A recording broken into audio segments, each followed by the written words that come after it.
Olá, olá, pessoal, tudo bem? Marcelo Bolzan falando com vocês, tudo jóia? Tudo bem? Hoje, aqui para um plantão, né, de dúvidas, nessa reta final aí para a prova do CACD, que vem no dia 30, né? Logo mais essa prova está estourando. Essa prova que uma prova complexa, né, do seu ponto de vista da organização e tudo mais, né? Mas já... Olá, pessoal, tudo bem? Opa, peraí que... Vocês, tudo jóia? Eita. Tudo bem? Hoje, aqui para Eu vou ter que desligar lá no YouTube. Bom, então, né, essa é um plantão, né, como eu estava dizendo aqui. E a ideia, né, gente, nesse plantão, não é, obviamente, trabalhar uma revisão completa dessa matéria. A gente não vai ter nem tempo para isso, né? Na verdade, o que a gente fez foi coletar as dúvidas, né, que vocês fizeram lá naquela caixinha de dúvidas do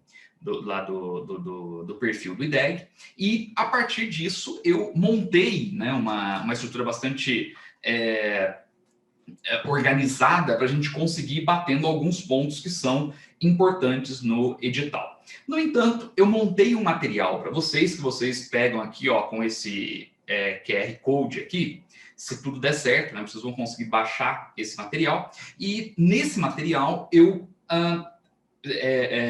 utilizei ali, né, eu trabalhei de uma forma mais abrangente uma mini revisão. Deixa eu sair daqui, né? Pronto. Eu vou... Pronto. Ryan, só me dá um feedback aqui no chat, cara. Eu posso colocar aqui em modo view mesmo, né? Não tem problema nenhum. Aqui. Bom, certo. Então, a partir, né, desse material, vocês conseguem ter ali indicações muito mais específicas, certo? Eu fiz isso para macro, para micro e para economia internacional, né? Não dá para fazer isso para história econômica do Brasil, né? Ficaria uma coisa gigantesca e muito recortada, né? Eu vou trabalhar a história econômica do Brasil aqui pelas perguntas e a gente vai passar por toda essa dinâmica da história econômica. Então, a primeira coisa aqui, né, que eu pensei em trabalhar é a macroeconomia, certo? Então, uma abordagem aqui, né, lá da macro. Eu vou compartilhar a minha tela aqui com vocês, que vai ficar muito mais fácil. Quer ver? Aí, né? Agora sim vocês estão vendo o slide, fica mais fácil. Bom, então, o que eu montei, na verdade, para esse material aí de vocês, né? Se vocês perceberam, é bastante denso, né? Mas eu passei por cada um. Pedro, não tem o QR Code embaixo? Vocês não estão vendo o QR Code embaixo? Ele sumiu? Ah, tá, beleza. Então, né, como vocês podem ver aqui, claro que é bastante denso, né, o que foi feito. Isso peço que vocês deem uma olhada, né? Mas, a partir daí, eu quero trabalhar os macrotemas da macroeconomia, da microeconomia e da economia internacional, e depois vou partir para a economia internacional. Gente, aqui tem que prestar muita atenção. Uma coisa importante quando se fala de contabilidade nacional e de mercado de bens é você, né, conhecer, claro, as determinantes de cada uma dessas macrovariáveis, né, das variáveis agregadas da macroeconomia. Quando estiver estudando aqui a estrutura do cálculo do produto, não deixem de revisar aquela parte, né, que fala sobre as transformações dos conceitos. Lembra como você pode transformar um conceito o conceito nacional em um conceito interno, certo? Aquilo que é líquido, né, se torna bruto, somando a depreciação, aquilo que é custo de fatores se torna preço de mercado, quando você soma a tributação e tira o subsídio, quer dizer, tudo isso vai gerar aqui mudanças, né, no próprio conceito de produto, sempre lembrando também da estrutura, da renda disponível, né? Sempre lembrem que tem uma renda disponível que é privada e tem uma renda disponível que é do governo, ok? Isso é algo importante nas contas nacionais também. E, claro, né, a definição aqui de produto real e produto nominal, né, a ideia da inflação, da corrosão inflacionária, né, a evolução dos preços e como isso afeta esses valores, ok? Esse não é o momento para ficar revisando as contas nacionais nas contas mesmo, né? Na apresentação que a Leda Paulani lá traz. Então, no livro da Leda, a minha indicação para a revisão aqui dessas contas nacionais ou são, né, as páginas, né, de 88 a 95. Ali ela ela condensa isso. Vocês não precisam ler todas as páginas, é só bater o olho lá que vocês vão lembrar das principais igualdades, ok? Então, esse é um ponto fundamental. Eu destaco como importância para essa prova o conceito de disponibilidade. Cuidado com renda disponível, tá? Esse é um termo importante aqui. Uma outra coisa, né, fundamental nas contas nacionais. Com o BPM 6, com o manual, né, do BPM 6, você tem mudanças na nomenclatura para justamente gerar uma correlação entre as contas nacionais e o balanço de pagamentos. Né? Essa é uma adaptação importante que é feita. Tá? Então, com relação a isso, cuidado com os termos lá, né, que vão aparecer nas contas nacionais e no balanço de pagamentos, né, relativos a transferências. Transferências, né, a transferência tanto de renda, que está lá, né, na renda secundária, no balanço de transações correntes, como também a parte de transferência de capital que está na conta capital. Essas duas estruturas vão aparecer lá nas contas nacionais. Então, é importante ver essa correlação, tá? A renda disponível é a renda após a tributação, quando nós falamos aqui da estrutura keynesiana, né? Mas nas contas nacionais tem que tomar cuidado porque essa disponibilidade ela não se resume à estrutura de tributação. Certo? Essa redução tributária ela se dá na renda disponível privada apenas, né? Mas veja que aquilo que é uma ausência de disponibilidade para as famílias é uma disponibilidade para o governo, porque o governo também tem uma renda disponível, que vem da tributação também. Então, cuidado, né? Na verdade, nas rendas, nas contas nacionais, a disponibilidade ela está muito mais ligada a ideia de absorção de transferências e emissão de transferências de renda das transações correntes, tá? Então, deem uma olhada nessa estrutura. A partir daí, né, destacando essa ideia das contas nacionais, uma outra coisa importante no mercado de bens aqui é entender o fluxo circular de renda keynesiano, né? Sempre lembrando que existem duas formas de você determinar essa renda. Existe uma visão que é a visão keynesiana e existe a visão que é a visão clássica. Na visão clássica de determinação de renda, a renda ela é dada a partir do emprego dos fatores, capital e trabalho, né? E a partir daí, quer dizer, esta dinâmica de produção ela vai se assentar em vários postulados, né? Um deles é a lei de Sé, em que a oferta produz a sua demanda. Bruno, está correto, né? E, ao mesmo tempo, né, então você tem lá a lei de Sé, em que a oferta produz a sua demanda. Um outro postulado importante para a determinação de renda clássica é a neutralidade da moeda, sempre lembrando que para os clássicos a moeda ela tem fins transacionais apenas e não especulativos, né? Então, transacionais. Isso gera uma dinâmica de neutralidade.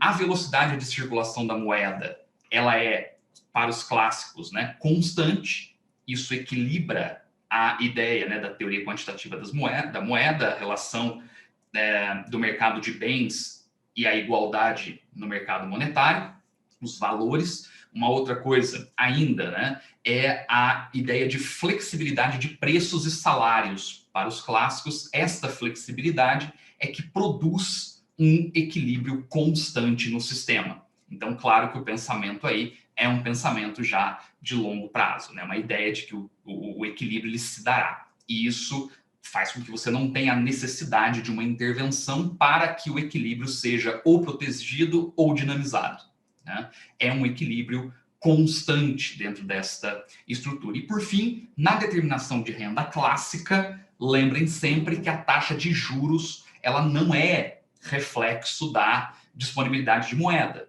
né? Na verdade, a taxa de juros ela é uma baliza de igualdade, né? Ela vai, ela que é a taxa de juros que constrói a igualdade, investimento e poupança. Ela é, na verdade, um resultado dessa igualdade e uma determinante, né? Então, basicamente, a taxa de juros ela é definida a partir da tomada de valores para investimento e depósitos de poupança, ok? Para resguardo.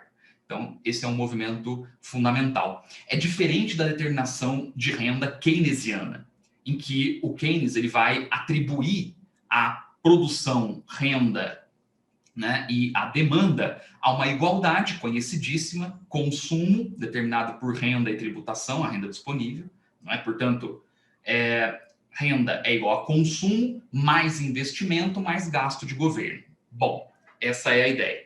Se é verdade, né, que nós temos esta igualdade, para o lado direito da equação, o que o Keynes vai mostrar é que existe ali uma demanda mais acelerada, né? Ele consegue isolar um efeito multiplicador. Eu coloquei esse efeito multiplicador para vocês, 1 sobre 1 menos a propensão marginal a consumir. Quanto maior a propensão marginal a consumir, mais você tem maior é a circulação, obviamente, de renda no fluxo, e isto ativa a economia expandindo. Portanto, a demanda, ela puxa a oferta. E do lado da demanda, você encontra aqui a estrutura governamental, tanto os gastos públicos quanto a tributação. Portanto, para Keynes, né, você tem um agente importante na demanda.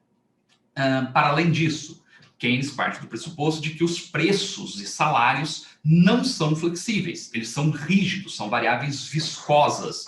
Você não consegue derrubar o preço e derrubar o salário no curtíssimo prazo. Não é? Existem normas, existem movimentos sindicais que impedem, movimentos de negociação sindical, quero dizer, né? Que impedem alterações nessas variáveis.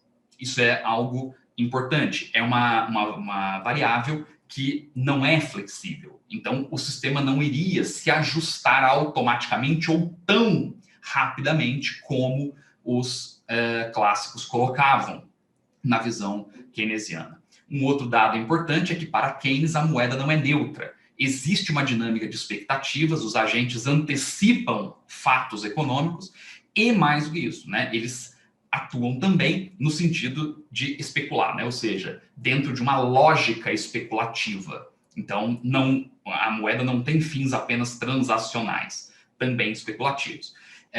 A moeda não é neutra nesse sentido.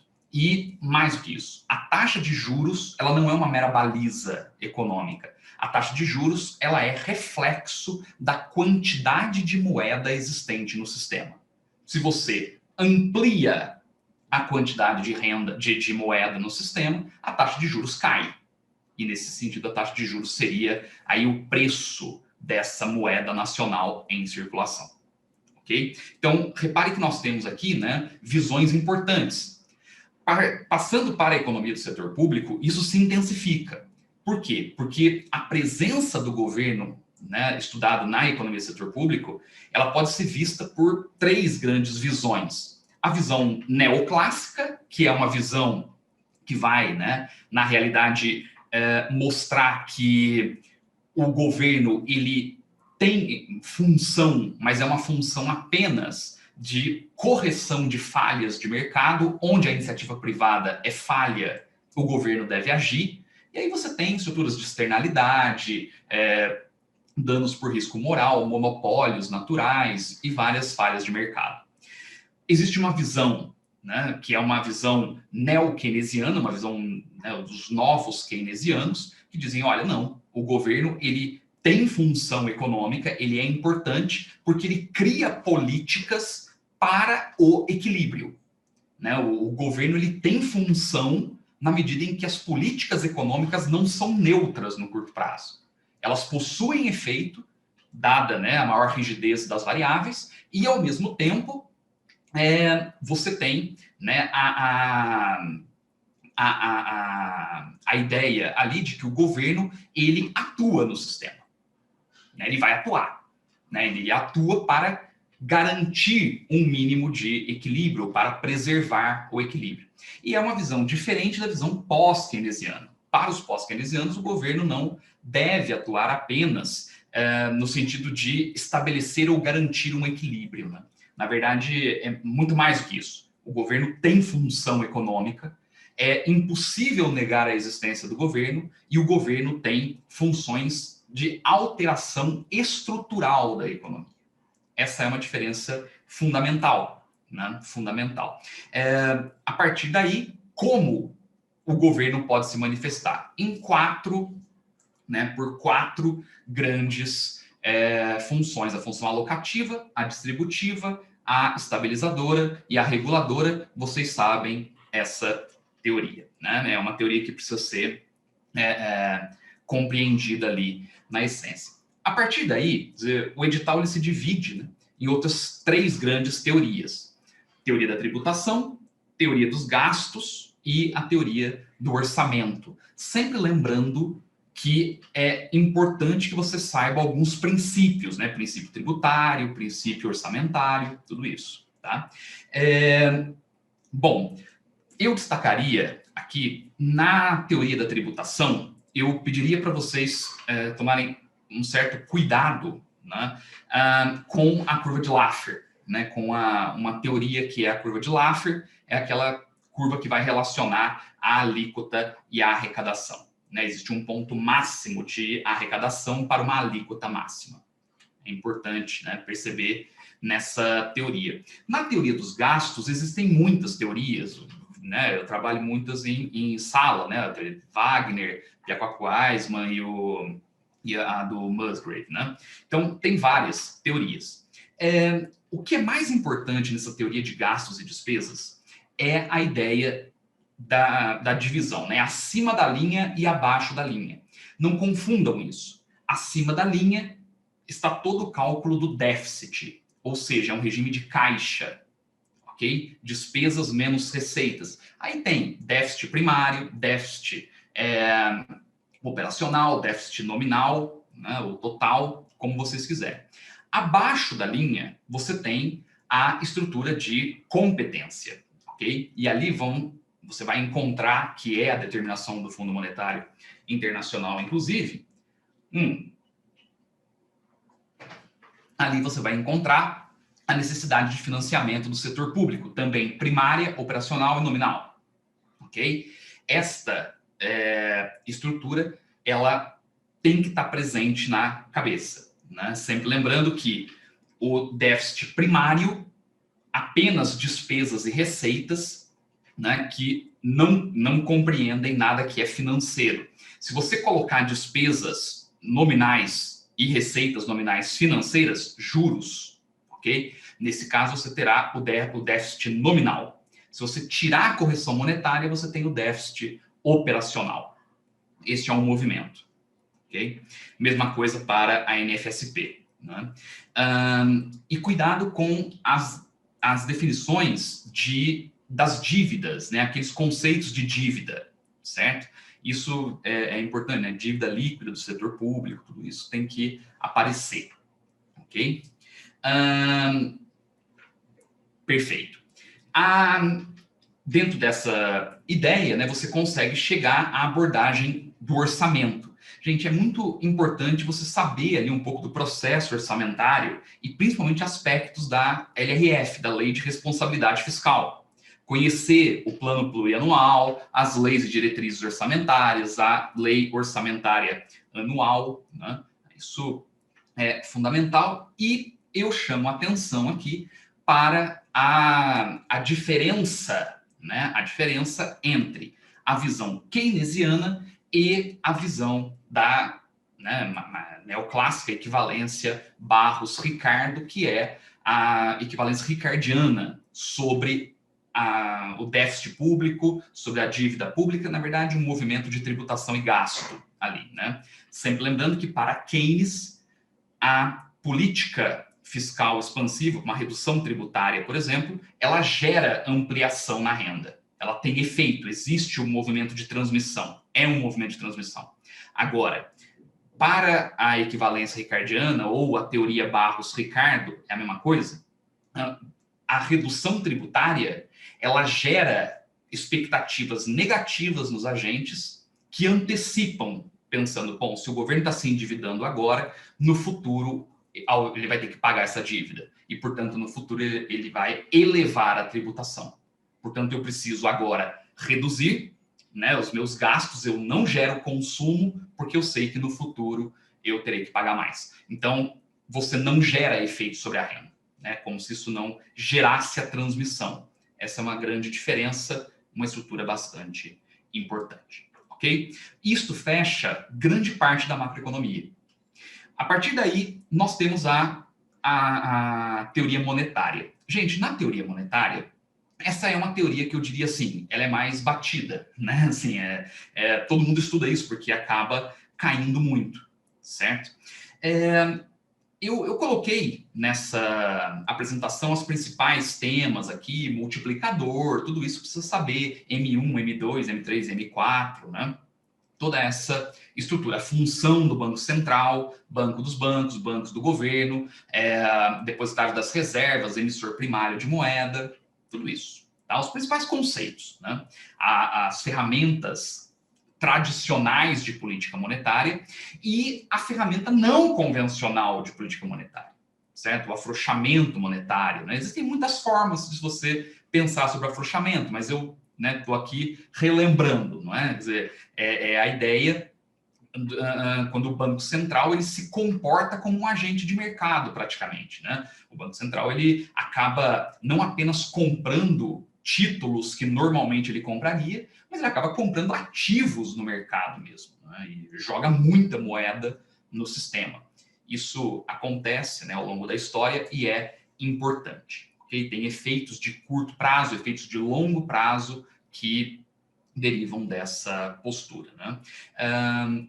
Pela lógica keynesiana, o equilíbrio monetário acontece a partir da disponibilidade de moeda, relação de demanda e oferta monetária. Pela visão clássica, o Banco Central ele é capaz de fixar a taxa de juros, né? Então, ele vai determinar a taxa de juros para que as expectativas acomodem o sistema econômico, ok? Esse é um movimento importante. Dentro dessa teoria aqui, tem que tomar cuidado com, na verdade, duas coisas. Primeiro, toda a questão da autonomia do Banco Central, né? Hoje você tem, né, várias normatizações que alteraram, em parte, essa autonomia, tornaram o Banco Central mais autônomo. Eu vou citar aqui uma referência que é justamente a ideia de você ter a direção do banco agora com um mandato. É um mandato defasado, né? Ele não começa no primeiro ano do governo. O presidente indica, mas não pode, né, tirar o presidente. Ele tem lá, do Banco Central, ele tem lá um tempo, né? E os diretores vão entrando de forma sucessiva, em dupla, a cada 2 anos dessa gestão. Isso é algo fundamental. O Banco Central ele é uma autarquia especial. Ele pertence à administração pública direta, mas ele é uma autarquia especial. Tá? O que não é muito comum para uma autarquia. Com muitas flexibilidades. Essa é a ideia. E uma outra coisa importante é toda a questão digital, né? Que essa os bancos digitais, né, tudo isso que está acontecendo, é algo fundamental para se lembrar aqui para essa prova. Né? Várias perguntas apareceram aqui sobre isso, aqui para mim, né? Essa questão dos bancos digitais. Então, uma coisa fundamental quando você fala dessa teoria é não confundir banco digital com banco digitalizado. Né?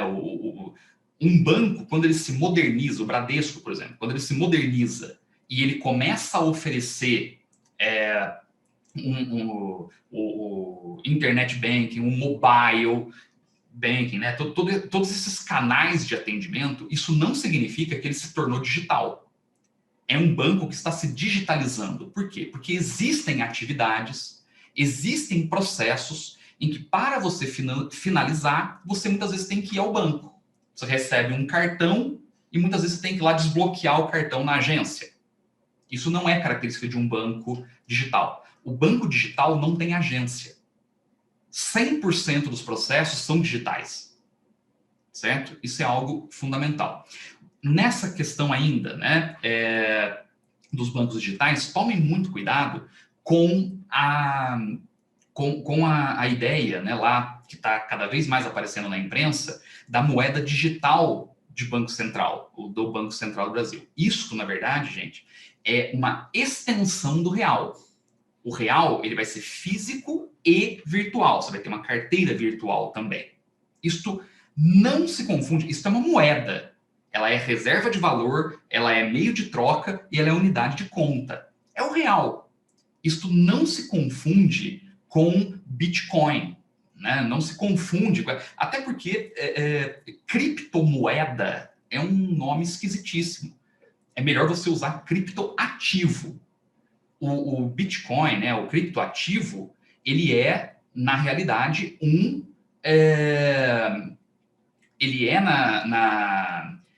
o Bitcoin, ele é, na realidade, um patrimônio, né? Ele é um ativo. Ele não é uma moeda. Você não faz compra com ele, certo? Não vai ao supermercado. Então, ela não tem curso forçado. Né? No caso da moeda digital, tem. Né? A moeda digital do Banco Central. Está evoluindo muito essa estrutura toda, né? Mas não confundam.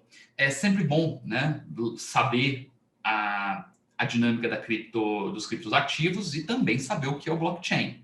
Né? Todas as correntes, como é que funciona essa estrutura da formação de um bloco, da assinatura de um bloco, né, da hash, existe um tempo registrado no ato da transação para o fechamento da cadeia e, né, você tem também um processo de mineração. Quer dizer, a mineração ela é importante porque ela não apenas gera a conexão, né, algorítmica de um bloco e outro, de uma transação e outra, criando um bloco, mas ela também é responsável pela própria emissão do Bitcoin. Né? Então, é algo importante. Tá? Vale a pena dar uma olhada nisso também.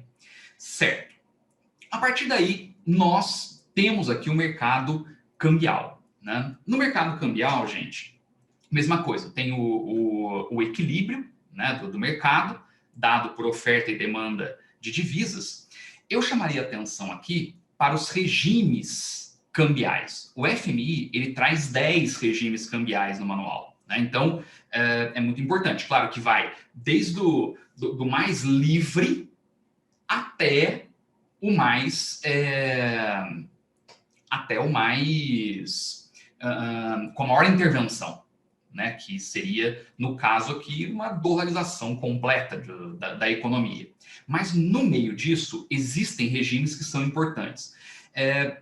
Crawling peg é algo importante. O Brasil usou durante muito tempo o crawling peg, durante o regime militar, basicamente, até 89, né? Existe o câmbio fixo com bandas horizontais que, em alguns momentos da história, isso foi uma inspiração. E você tem o câmbio livre, né? O câmbio livre atual. Né? Hoje o nosso câmbio é livre. Né? Então, isso é algo também fundamental. Existem conceitos que são importantes, o conceito de paridade do poder de compra, né? Aquilo que iguala a capacidade de pagamento entre os países. E eu chamo a atenção de vocês aqui para relação câmbio-juros ou a paridade de juros. Essa estrutura é muito importante, né? Você tem aqui o juros nacional igual ao juros internacional e mais uma estrutura ali de expectativa de desvalorização cambial em relação ao que você tem hoje, ok? Então, aqui também vale a pena. Eu coloquei uma referência para quem quiser dar uma olhada em balanço de pagamentos, também no livro da Leda Paulani, né, A Nova Contabilidade Social. Bom, né? Então, esse é o movimento. Aqui, né, gente, o próximo passo é entrar na estrutura de modelagem, certo?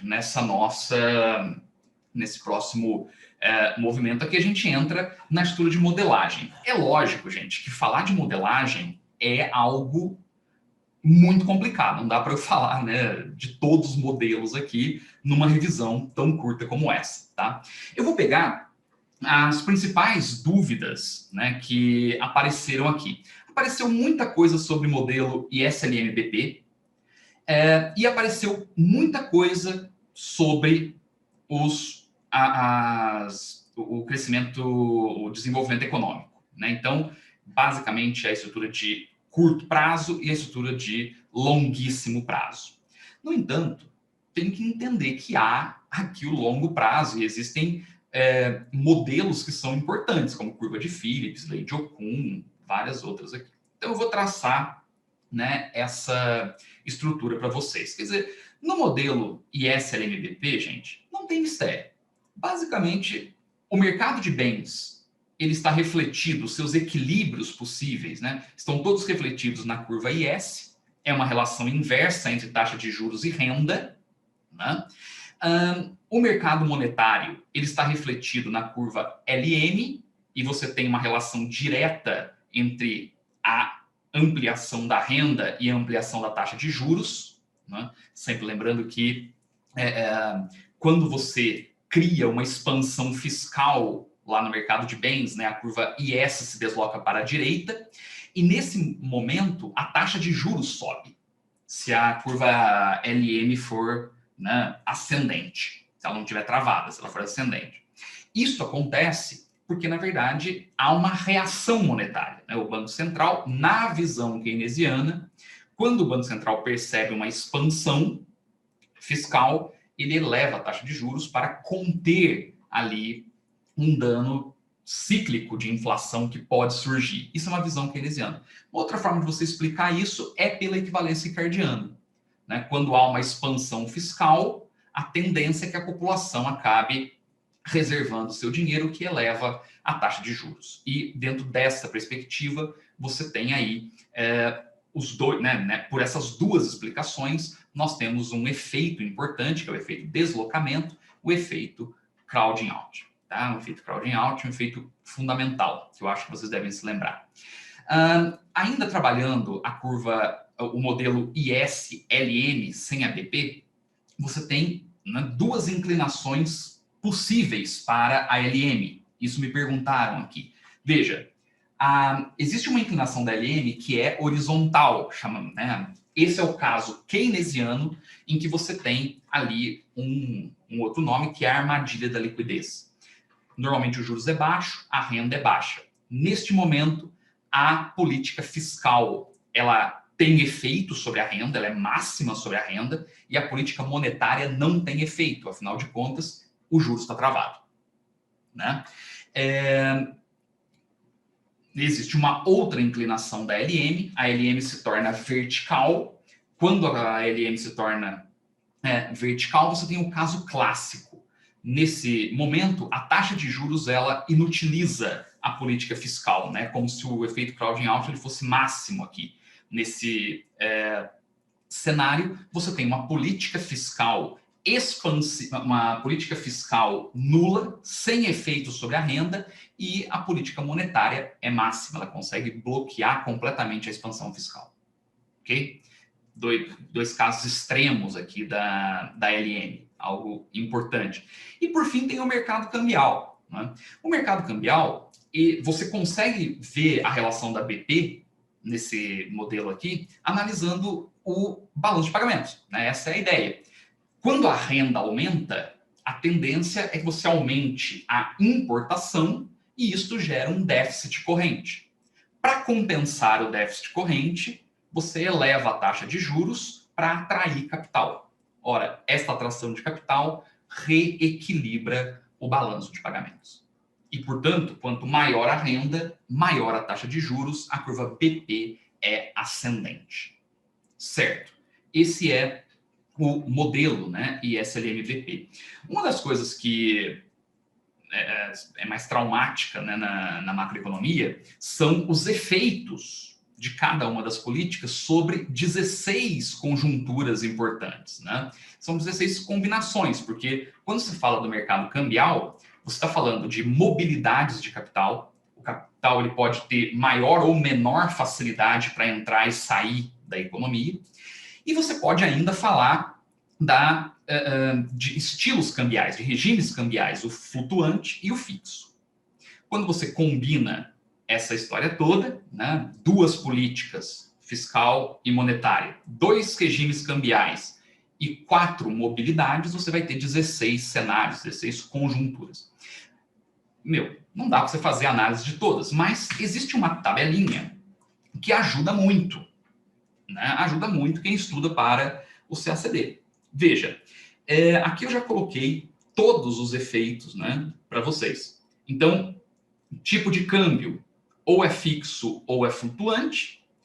4 mobilidades, as imperfeitas aqui, né, a perfeita mobilidade e a imobilidade, certo? E a partir daí, as eficiências. Uma coisa importante, a política monetária, ela é sempre ineficiente sobre a renda. Cuidado que isso aqui é uma ineficiência sobre a renda, tá? A política monetária, ela é ineficiente sobre a renda em câmbio fixo. Ela nunca vai funcionar em câmbio fixo. E em câmbio flutuante, ela funciona sempre, independente da mobilidade. A política fiscal, ela vai se modificar. Mas tem uma coisa importante. Repare que a política fiscal, quando, né, ela ocorre em estruturas fora da em imperfeição de mobilidade, né, tanto a alta quanto a baixa mobilidade, ela é sempre eficiente aqui, ó, certo?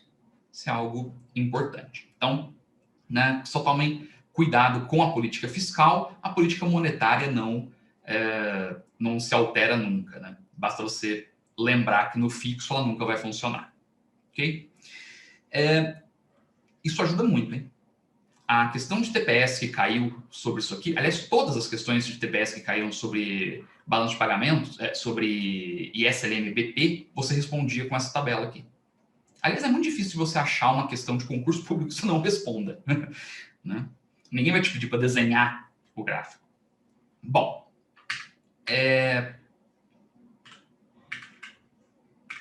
certo. Então, tá aqui, né? Esse é o ISLM-BP.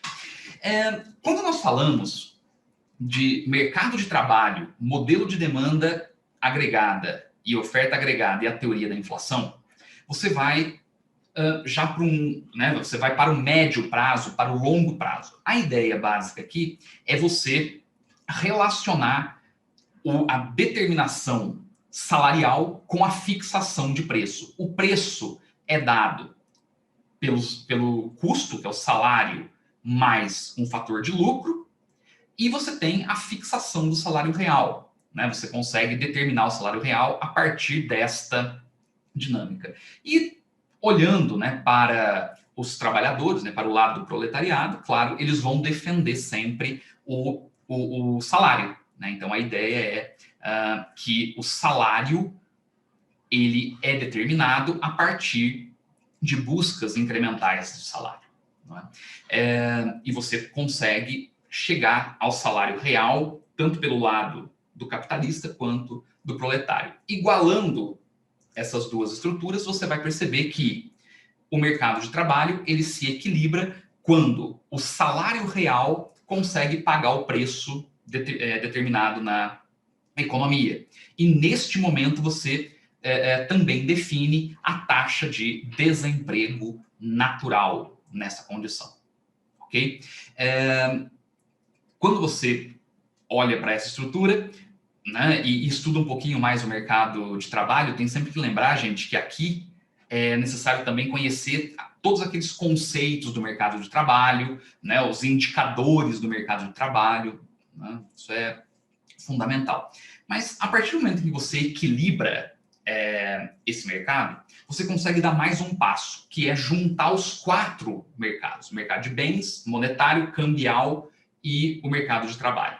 Isto vai te levar a um modelo de demanda e oferta agregada, não é? Essa estruturação desse modelo é muito importante, porque, na verdade, a demanda agregada, ela reflete mercado de bens, mercado monetário e mercado cambial. E você altera a demanda agregada a partir das políticas econômicas de curto prazo, monetária, ajustada a preço, e a política fiscal. Você gera uma reação na demanda agregada. A curva de oferta agregada nasce do mercado de trabalho. E o cruzamento da demanda e da oferta agregada gera ali uma renda de pleno emprego dos fatores e define o preço no sistema. Então, é um modelo que mostra, né, a relação entre preço e produto, preço e renda na economia. Isto leva ao pleno emprego dos fatores. Quando você cria uma política fiscal ou monetária expansionista e tira a economia do seu equilíbrio de pleno emprego, você vai gerar um hiato. E este hiato ele tende a voltar, né, para o seu ponto originário. A economia, no longo prazo, tende ao pleno emprego dos fatores. Isso é algo importante.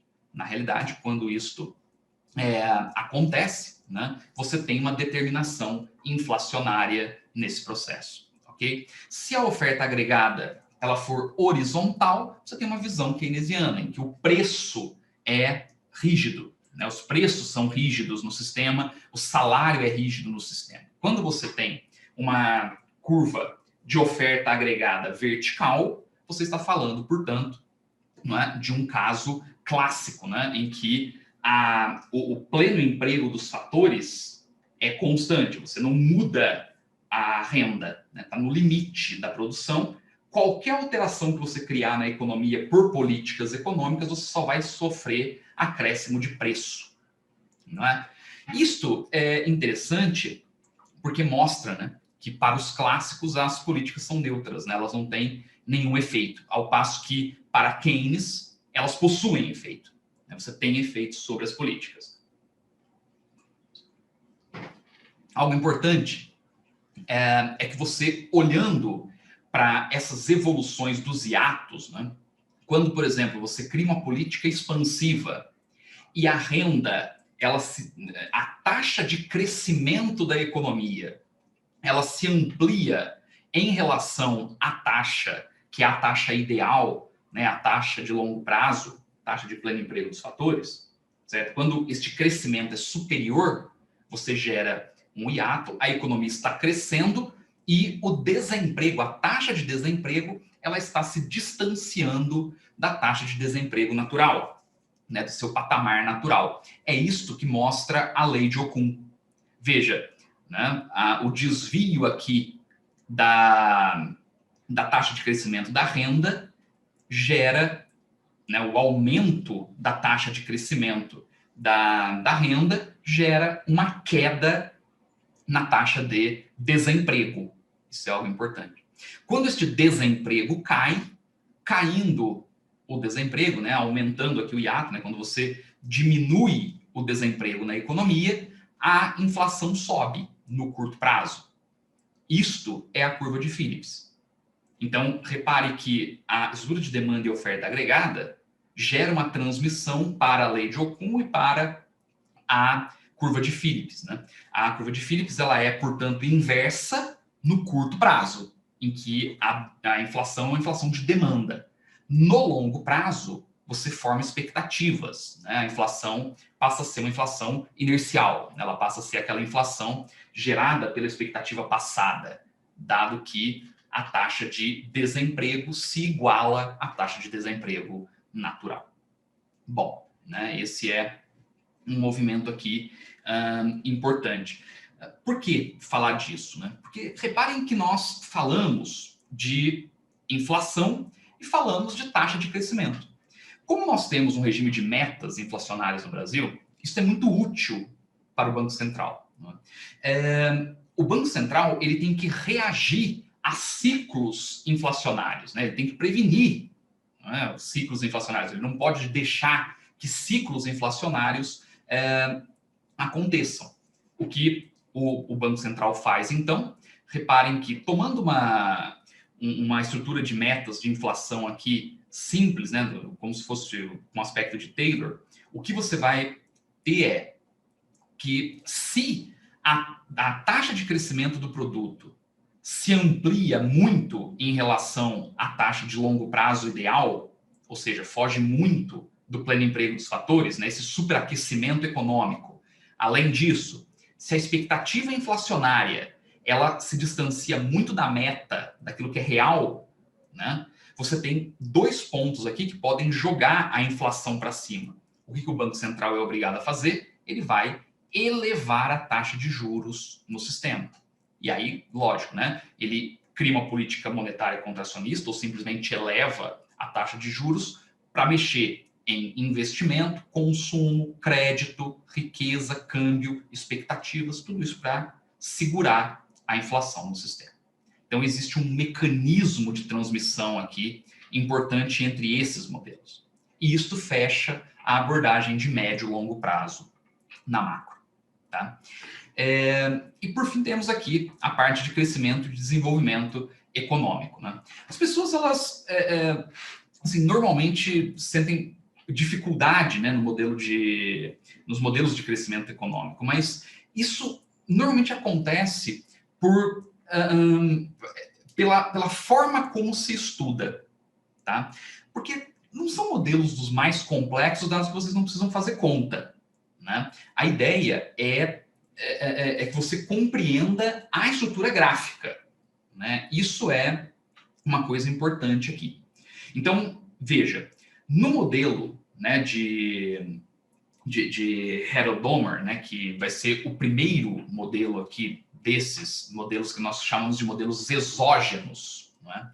Exógenos porque, na verdade, as variáveis estão vindo de fora do modelo, não se cria endogenamente, não existe aqui uma inovação. Né? A gente ainda vai falar disso. Mas o modelo de Harrod-Domer é um modelo importante, porque ele vai relacionar o crescimento econômico, né, o desenvolvimento econômico a três estruturas fundamentais. Primeiro, o crescimento econômico ele está associado a uma taxa de investimento, o que obviamente associa a taxa de poupança, né? A taxa de poupança aqui. Isso de um lado, né? Por outro lado, existe ainda uma terceira componente, que é a relação produto-capital, né? O quanto a produção varia quando você aumenta a quantidade de capital disponível no sistema. O que esse modelo mostra, né, na verdade, é que há uma relação. A taxa de poupança ou de investimento, tanto faz, né, necessária para se criar aqui capital, o quanto você precisa de investimento para se produzir capital, ele depende, né, depende basicamente de um acréscimo do fator trabalho, né, de quanto você amplia da produtividade do fator trabalho e da depreciação. Parece uma coisa muito complicada, mas é mais ou menos dizer o seguinte, olha, o valor do investimento, certo? A potência do investimento em uma economia, né, basicamente depende do quanto o trabalhador consegue agregar e do quanto a estrutura de capital deprecia, do quanto você está, na verdade, perdendo de capacidade agregativa. Isso gera uma baliza, né? Porque quanto mais você investe para que a economia cresça, é necessário que a produtividade aumente e você consiga lidar com a depreciação do parque industrial. Então, este movimento é que vai gerar aí o crescimento econômico. É um modelo importante porque a conclusão, né, disso aqui indica que, olha, quanto mais uma economia poupa, maior a potência de geração de capital, porque mais ela consegue desenvolver a produtividade dos fatores e mais ela consegue lidar com a depreciação. Isto leva, né, a uma visão de que quanto mais se poupa, mais se cresce. Isso é verdade, né? É verdade. No entanto, vai ter um modelo seguinte, que é o modelo de Solow, que vai dizer, olha, sim, a poupança, ela explica o crescimento econômico, mas ela não explica para sempre o crescimento econômico. Isso que é colocado faz sentido até um certo ponto. Por quê? Porque vai chegar em determinado momento em que o acréscimo dos investimentos e, portanto, né, a taxa de poupança, os investimentos, o maquinário que você coloca, ele vai produzindo, mas ele vai produzindo a um rendimento decrescente. Ao passo que a depreciação não é decrescente. Não, a depreciação ela é linear. E nesse movimento, você tem uma curva que vai se achatando do investimento e você tem uma outra curva que é linear. Vai chegar um ponto, né, em que a curva da depreciação cruza a curva de investimento, né, que é, na verdade, o investimento é uma curva de estoque de capital, né, por trabalhador aqui, como o Solow vai chamar. Este ponto é um ponto importante, é um ponto estacionário. Né, o produto vai crescer até este ponto. A partir daí, existem dificuldades para você continuar crescendo. Então, né, qual é o ponto máximo de crescimento aqui para Solow, de acordo com o investimento e depreciação? Quando a taxa de depreciação do capital se iguala à estrutura de investimento, né, a taxa poupada da renda para o investimento. Neste ponto, você tem aí uma economia estacionando. Este é o ponto de maior bem-estar? Não. O maior ponto de bem-estar é aquele que apresenta a maior distância entre a curva de investimento e a curva de produção, no gráfico de Solow. Aí você tem a regra de ouro, né? Você vai ter uma regra de ouro ali que maximiza o consumo. O consumo é máximo neste ponto, ok? A pergunta que fica é, certo, então quando chegou até esse ponto, acabou? Não tem mais como crescer? Né? Não tem mais como desenvolver a economia? Não, tem. Né? Existem outras variáveis, como crescimento populacional, né? Incrementos tecnológicos. Esse tipo de variável altera a inclinação da depreciação. E isto muda totalmente a ideia de ponto estacionário. Né? Então, essas variáveis elas promovem um crescimento no longo prazo ou não, né? Ou elas limitam o crescimento no longo prazo. Depende de qual tipo de variável. Né? Esses são os modelos exógenos. E existe um modelo que é um modelo endógeno. Vários, né? Os modelos endógenos, eles partem do pressuposto de que o crescimento econômico ele se dá a partir de evolução, de inovação que os próprios agentes constroem na economia. É uma ideia aqui, né, um movimento, né, importante de empreendedorismo. Né? O Schumpeter vai soprar essa toada, né? Mas depois muitos outros vão trabalhar essas teorias, né? Rostov e vários outros. Mas a abordagem schumpeteriana mostra grandes ciclos, né? Grandes arranjos integrados aí de evolução tecnológica. Então, basicamente, né, o Schumpeter diz, olha, existe um momento de destruição criativa, que é o momento em que você tem uma inovação na parada, né, você destrói o que veio antes e cria algo novo.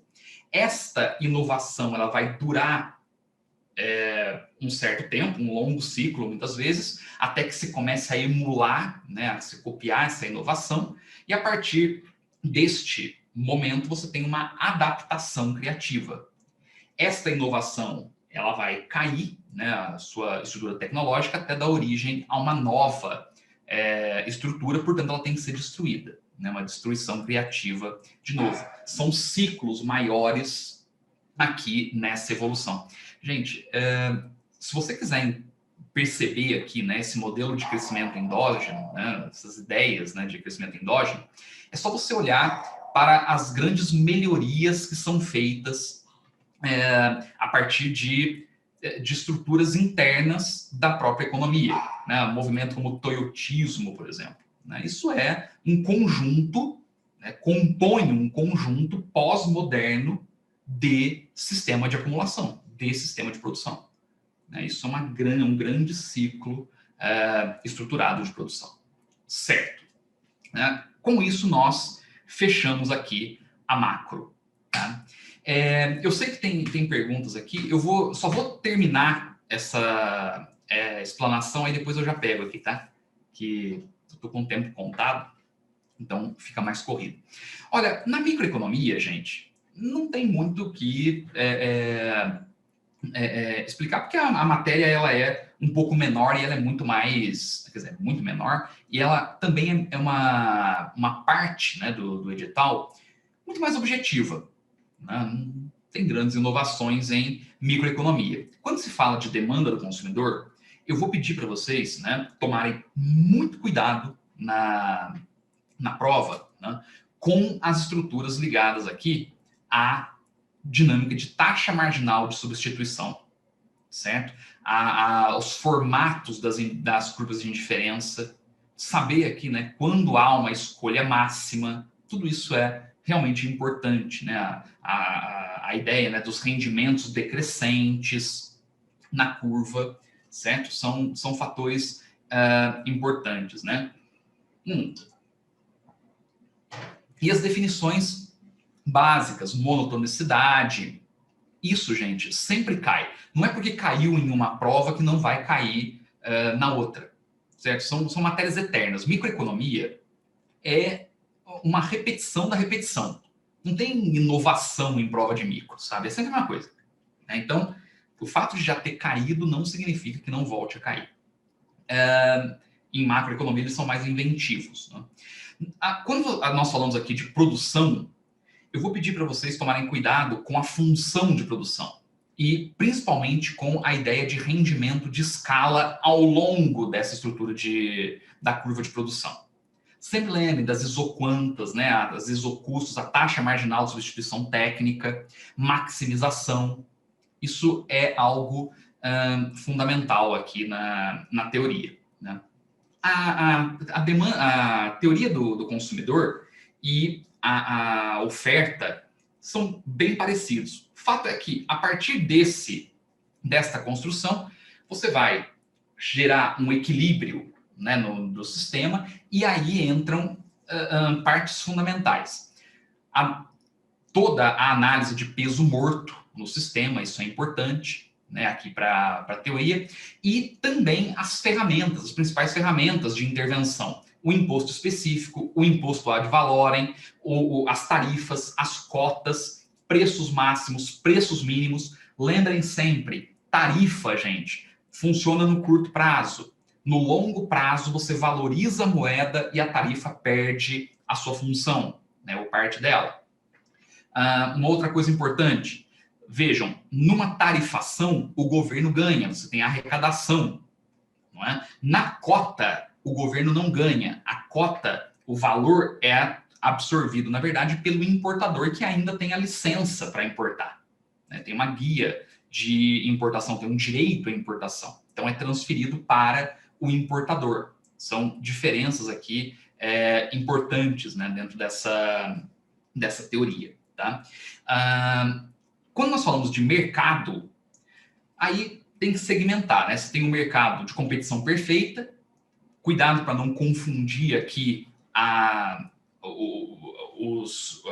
condições de maximização, né? Tem sempre que lembrar das condições de maximização e tem que lembrar da diferença de fechamento da firma e ponto de prejuízo. lembra lá, né, o ponto mínimo, né, o ponto, né, de tangência da receita marginal com a curva de custo variável médio, né, isso é algo importante aqui, né, não confundam esses dois pontos, né? Nem toda firma que está incorrendo em prejuízo vai fechar. Isso já foi questão de terceira fase do CACD. É importante, 2017, se não estou enganado. No mercado monopólico, né, o que eu sempre chamo atenção tem que saber a definição de reserva de mercado. Veja, o monopólio, ele cobra o maior preço que uma reserva de mercado pode pagar. É uma parte da demanda.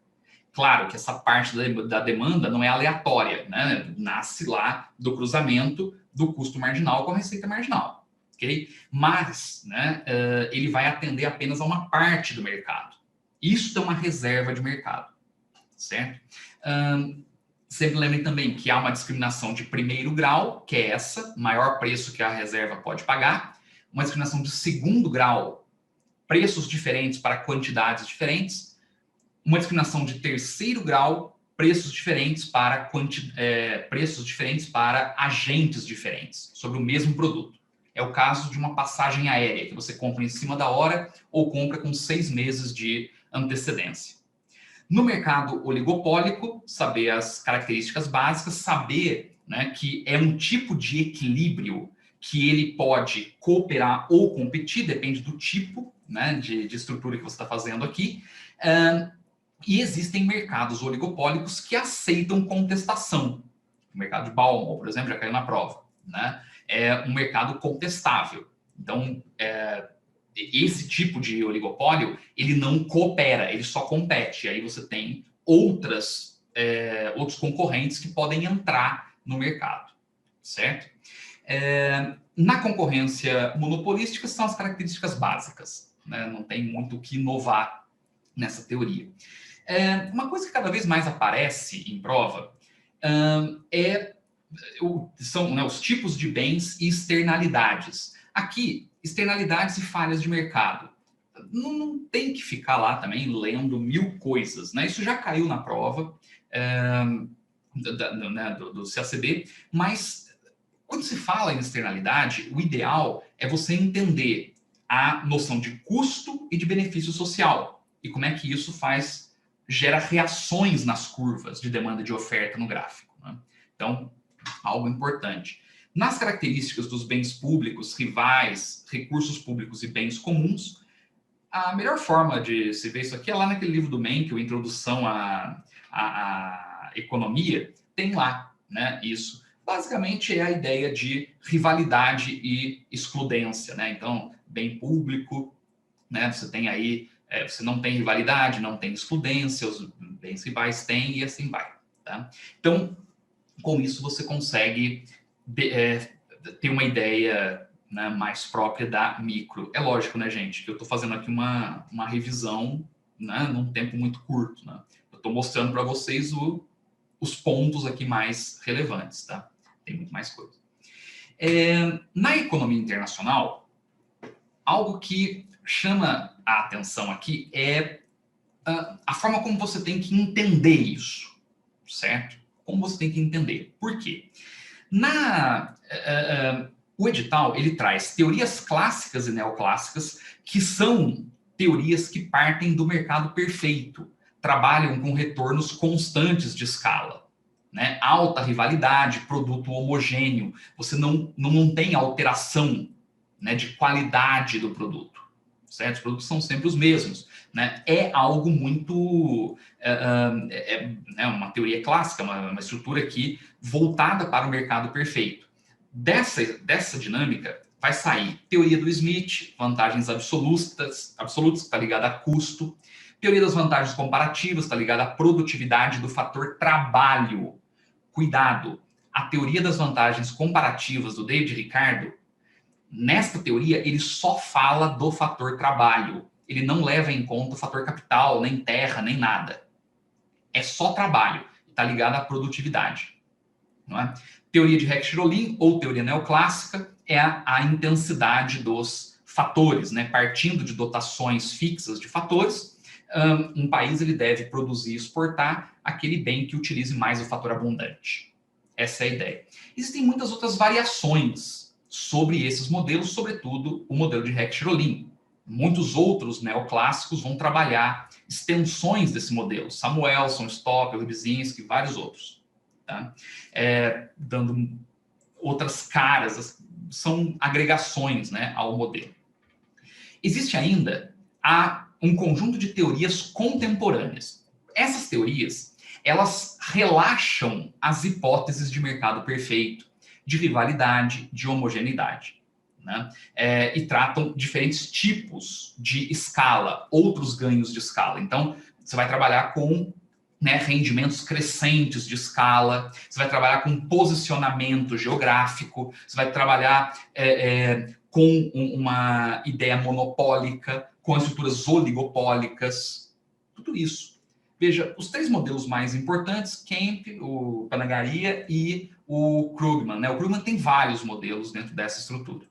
E, por fim, tem sempre que lembrar, né, da análise intrafirma, intrasetorial, né, e intersetorial para o comércio. Né? Essa análise também é uma análise importante, né? Sempre lembrando, né, que existe aqui a diferenciação vertical e a diferenciação horizontal sobre o produto. Notem que nesta análise intrafirma, intrasetorial, o que você relaxa é a hipótese de produtos homogêneos. Né? Então, relaxando essa hipótese, você tem aqui a diferenciação vertical, que está ligada à qualidade dos produtos, ao passo que a diferenciação horizontal está ligada às características, né, de um produto diferente do outro, né, pelas suas características intrínsecas. Aqui é pela qualidade. Pode ser, inclusive, o mesmo produto com qualidades diferentes. Tá? Essa é a ideia. Né? Bom, com isso, gente, eu passei por tudo, né, que me foi perguntado de modelagem. Ok? Eu trabalhei aqui, né, com as perguntas que me foram feitas sobre a modelagem. Passei pelas principais estruturas. É óbvio, gente, eu peço desculpa a vocês se eu não conseguir aprofundar até o limite daquilo que vocês precisavam, mas né, é uma matéria inteira, né, assim, então é muito complicado. Mas a partir daí eu recebi também várias dúvidas, né, várias perguntas aqui relacionadas à economia brasileira, né, a história econômica do Brasil, certo? Então, quando eu faço revisões, né, de história econômica do Brasil, e sempre que eu trato essa ideia, eu nunca faço um resumão, né, de história econômica, porque não faz sentido, né, não é por um resumão que você vai conseguir ir bem nessa prova. Existem alguns pontos da matéria que são fundamentais, né, e que vale a pena a gente trabalhar. Por exemplo, cuidado com a questão cambial no governo Dutra. Não só no governo Dutra. Cuidado com a questão cambial de 1946 até 1961. Por que eu estou falando isso para vocês? Porque no governo Dutra, você tem lá um problema que é, né, o problema, primeiro, da ilusão de divisas. Né? O governo começa achando que tinha uma quantidade de reservas muito maior do que realmente tinha. E isso é um problema. Lembra sempre que o governo Dutra está fazendo um esforço enorme para acatar os ditames, né, lá dos acordos de Bretton Woods, que estão rolando na época do pós-guerra. Certo? Então, esse é um problema. Ok? Por outro lado, o que você tem também, né, lá no governo Dutra é um esforço grande para se criar uma valorização da moeda, né, para você ter ali, para se criar, né, perdão, uma contenção inflacionária. Então, toda a política, né, do governo Dutra, ela está travada, quer dizer, você não pode ter uma estrutura inflacionária. Para isso, o Dutra não pode mexer na taxa de câmbio. ele não tem como mexer, porque se ele mexer no câmbio, ele acaba impactando positivamente na inflação. Então, o câmbio está segmentado, não é? Assim como as outras políticas estão contraídas, e ele usa um artifício para proteger as reservas, que são as guias de importação. Então, ele vai iniciar esse processo, né, das guias naquele momento. Isso é importante. Qual é o grande problema? O problema é que, apesar da tentativa de contenção inflacionária, Dutra não consegue reduzir a inflação na intensidade que precisava. E o grande problema é que o aumento inflacionário, ele corrói a taxa de câmbio real. Né? Você tem ali uma corrosão da taxa de câmbio real. Quando, né, aumenta o preço interno, você diminui a taxa de câmbio real. E aí é um problema, porque o resultado disso é a expulsão de reservas. Uma economia que já não tinha reservas passa a ter menos ainda. É um problema. Não é à toa que no próximo governo o Vargas vai tentar travar isso. Você vai ter lá a Instrução 70 da SUMOC. A Instrução 70 ela vai promover uma ampla desvalorização da moeda, uma estrutura, né, seletiva, com uma parte das reservas ali associada a leilões cambiais, em que você tem uma proteção, né, no câmbio gigantesca. Você favorece a importação de máquinas e equipamentos, o que vai gerar um aprofundamento da estrutura da industrialização no sistema. Ao mesmo tempo, o governo passa a ser o leiloeiro, então você tem um ganho para o governo também. Né? A Instrução 70 da SUMOC, ela melhora essa condição. Né? Com o fim do governo Vargas ali, né, tem o interregno do Café Filho, o Eugênio Goudin assume, né, nesse momento, e o Goudin assume a equipe econômica, não é? E o Goudin, ele, num alinhamento ortodoxo, ele trava a economia. Né? Então, aquela expansão que o Vargas vinha fazendo nos 2 últimos anos, o Goudin segura, né, lá no Café Filho. Mas, no entanto, ele dá um passo além da Instrução 70 da SUMOC. Na Instrução 113 da SUMOC, o que ele vai fazer, e que é muito interessante, é que ele vai criar a possibilidade de importação de máquinas e equipamentos de uma forma descoberta de câmbio. Né? Você não precisa, na verdade, usar moeda estrangeira para pagar uma máquina lá fora. Você pode usar partes de uma empresa, né? Partes de ativos. Existem formas de você reciclar isso para pagamento. Né? Então, você autoriza, na verdade, compras descobertas. Né? De certa forma, isto relativiza, né, o setor 3 da Instrução 70 da SUMOC, mas não destrói a Instrução 70 da SUMOC. Ela continua existindo. Certo? Este é um movimento muito importante. Né? Toda esta evolução cambial, ela acaba, né, no início do governo de Juscelino Kubitschek,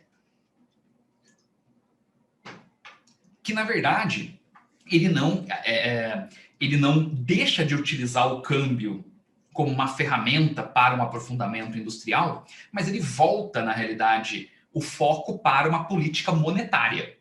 Ele vai começar a financiar o desenvolvimento econômico a partir de senhoriagem. Né? Essa senhoriagem é você emitir moeda para pagar conta pública. Okay? Este movimento de senhoriagem ele é muito importante nesse momento, né? Lá no governo de Juscelino. Por quê? Porque não apenas vai gerar, sim, um aprofundamento da industrialização, mas vai gerar uma enorme inflação no sistema, que é uma inflação crônica. O JK vai, inclusive, criar ali, né, vão tentar um plano dentro do plano. Você tem um plano que é o plano de metas, e dentro do plano você vai ter um plano menor, que é o plano, né, de estabilização monetária, ou o programa de estabilização monetária, o PEM. A tentativa era reduzir um pouco a expansão, né, limitar, mas sem que isso afetasse as bases do plano de metas. Né? Claro, e tentaram renegociar a dívida, um monte de coisa externa, reaproximar do resto do mundo. Não deu muito certo, né? Não deu muito certo, tanto é que com o fim ali do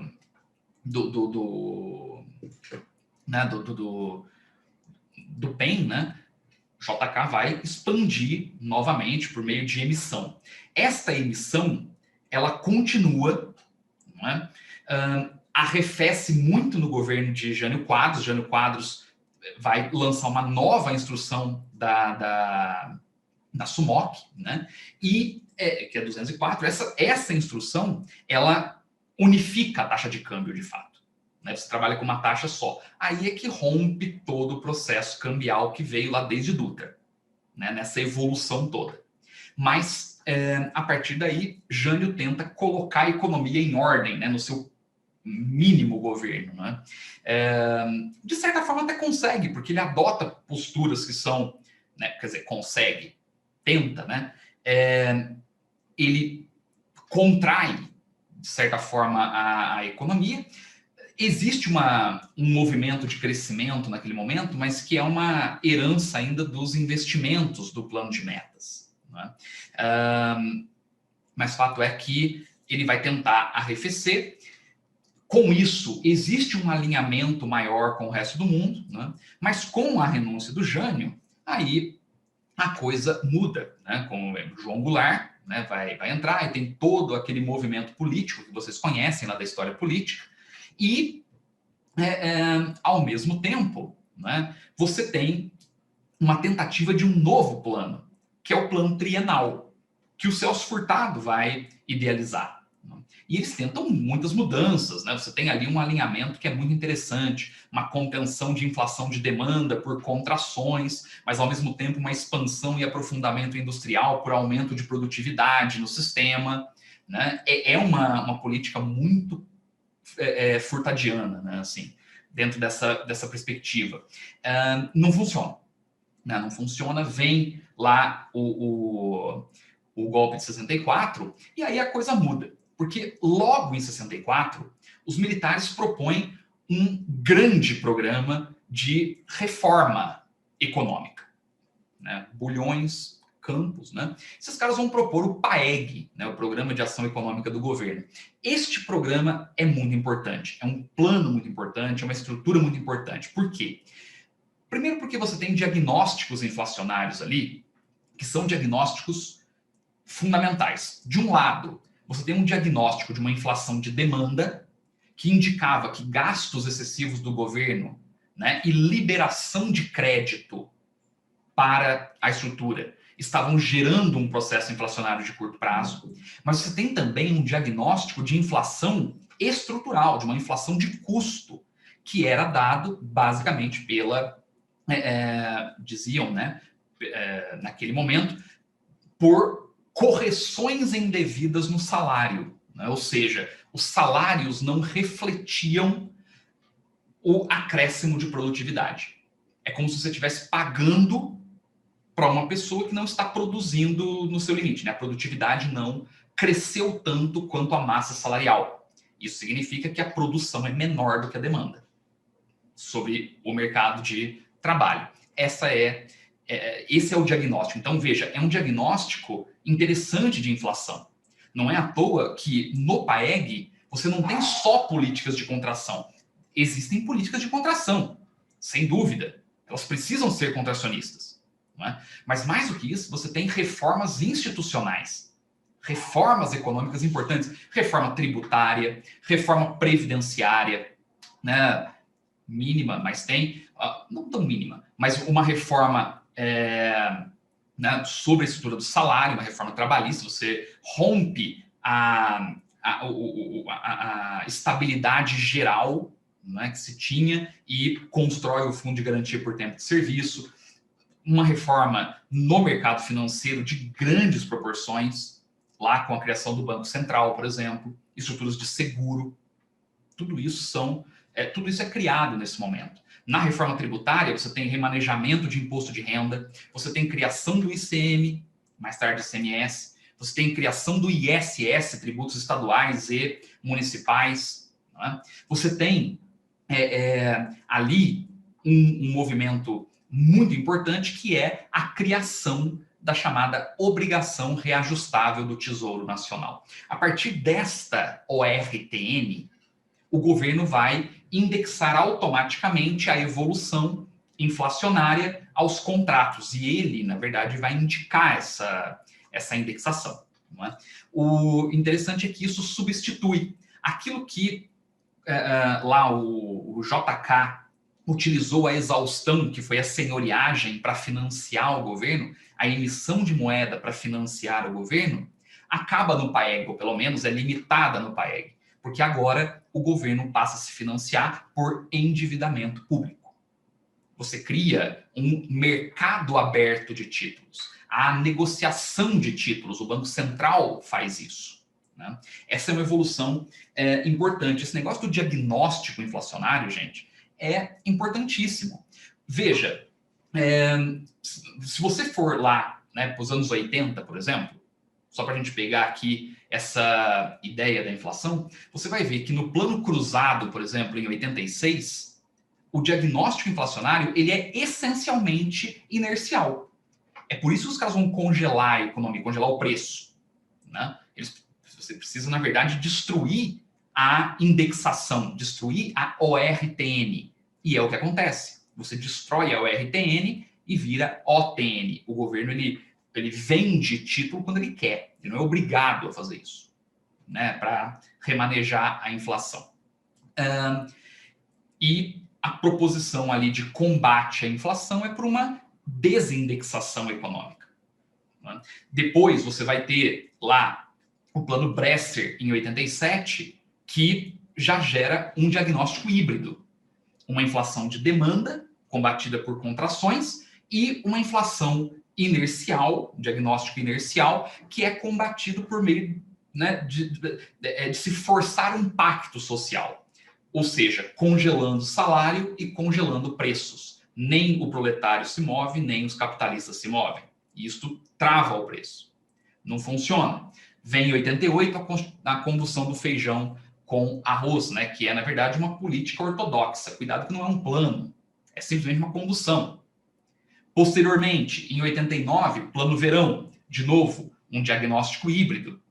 Né? Você vai ter contrações para combater a inflação de demanda e congelamento para estruturar ali um combate à inflação inercial. Plano Collor, inflação, diagnóstico híbrido de novo. Né? Inflação de demanda e inflação inercial. Plano Real, diagnóstico híbrido. Veja, você vai ter combate à inflação de demanda, e isso fica muito claro no sistema de ancoragem, né? Quando você ancora a economia, que é num segundo momento, você cria lá âncora cambial, âncora monetária, você está segurando a economia, você não quer que a inflação de curto prazo se amplie. Mas você tem um diagnóstico inflacionário também, que é, né, na verdade, uma inflação inercial. Como é que você faz para combater essa inflação inercial no plano real? Você vai congelar? Não, eles não congelam. Eles criam a URV, Unidade Real de Valor, e a partir da URV você acaba, né, criando uma superindexação para desindexar. Você acaba aproximando o valor da moeda real da indexação. Cuidado porque a URV não é uma moeda. A URV é uma unidade de conta, simplesmente. Tá aí. Gente, tem um professor de história batendo a minha porta aqui, né? Olha, eu não sei, eu não sei se eu ajudei vocês, né? Mas assim, foi o que deu para fazer, gente. Eu tentei fazer o máximo aqui, né? Eu quis privilegiar a parte de modelagem, porque eu sei que ela é muito mais pesada do que a parte de história econômica, né? Que de uma forma ou de outra vocês acabam acompanhando. Perfeito? Gente, olha, muito obrigado pela atenção. Eu desejo de coração uma excelente prova para vocês, né? No domingo. Claro, né? Da mesma forma que vocês viveram todo esse drama, né, da prova, pode ter certeza que nós também vivemos e a gente está junto, né? E eu acho que essa semana de plantão é muito mais do que fundamental e necessário, né? Assim, para vocês, tá certo? Então nós estamos juntos até lá na hora da prova. Fechou? Boa prova para todo mundo, gente. Se cuidem e até a próxima. Vejam o Luigi que está chegando aí. Valeu, gente. Um abraço.